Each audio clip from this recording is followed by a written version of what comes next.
What we eat is what we are. మనం ఏం తింటామో అదే మనం.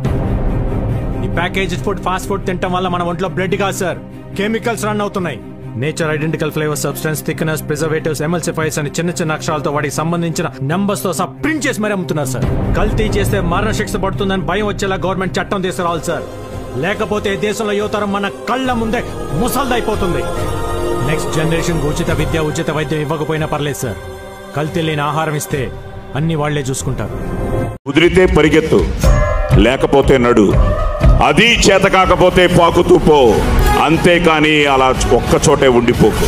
దేహానికి తప్ప దాహానికి పనికిరాని ఆ సముద్రపు కెరటాలే ఎగిసి ఎగిసి పడుతుంటే నీ తలరాత ఇంతే అన్నవాళ్లు కూడా నీ ముందు తలదించుకునేలా చేయగల సత్తా నీది. లే, బయలుదేరు. కన్నీళ్లు కారిస్తే కాదు, చెమట చుక్క చిందిస్తేనే చరిత్ర రాయగలమని తెలుసుకో. వింటేవి డైలాగులే, చదివితే పదాలే, కానీ ఆచరిస్తే అస్త్రాలు. అనేది ఎదుటి వాళ్ళు డిసైడ్ చేసేది కాదు, మనం డిసైడ్ చేసుకునేది. మనం ఒప్పుకోనంత వరకు ఓడిపోనట్టే. నిజం కోసం నిలబడ్డప్పుడు చాలా కోల్పోవాల్సి వస్తుంది. అన్నిటికీ సిద్ధపడే ముందడుగు.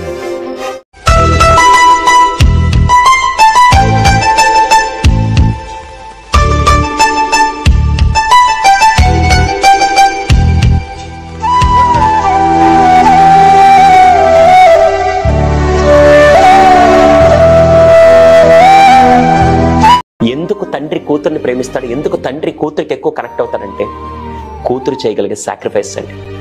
కూతురు చేయగలిగే సాక్రిఫైసెస్ ఎంతమంది మీరు అదేంటమ్మా నా అన్నయ్య ఏమో సాయంత్రం దాకా బాగా తిరిగి వస్తాడు, బయటికి పంపిస్తారు, నన్నేం పంపించరు అని చెప్పి చాలా మంది ఆడపిల్లలు ఫీల్ అవుతూ ఉంటారు. అవునా? వెళ్ళడానికి ఒక్క నిమిషం పట్టదు. అమ్మాయికి గడప దాటి బయటికి వెళ్ళడానికి ఒక్క నిమిషం పట్టదు. అవును. కానీ ఏం ఆలోచిస్తుంది తెలుసా? నేను వెళ్తే సమాజం మా నాన్నని ఏమనుకుంటారో, లేకుంటే మా కుటుంబాన్ని ఏమనుకుంటారని చెప్పి కుటుంబ బాధ్యతని తన ఆలోచనలో పెట్టుకొని ఏ స్టెప్ తీసుకోవాలన్న 10 సార్లు ఆలోచించే అటువంటి కూతుర్ల సాక్రిఫైస్ వల్లే దృష్టిలో అత్యుత్తమమైన మానవ జన్మను పొందడమే మహాపుణ్యం. ఆ పుణ్యాన్ని 10ంతలు పెంచుకునే మార్గమే ధర్మం.